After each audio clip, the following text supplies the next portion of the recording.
2700 so'm. San'at asari. Mana.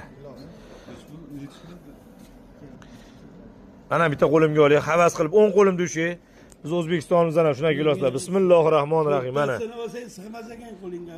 Bitta qo'yinchi emas, bitta qo'yinchi aka, bitta qo'yinchi qo'limga, bitta qo'yinchi qani. Olavering, farqi yo'q, qaysi birini olsa. Mana. Akalar mana.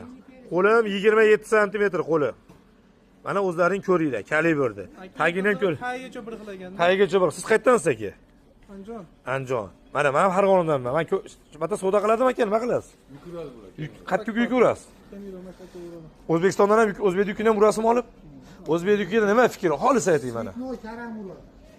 Meva ham urasizmi, urasizmi meva? Assortiment urasiz. O'zbekistondan keladigan mahsulotlarga fikringiz.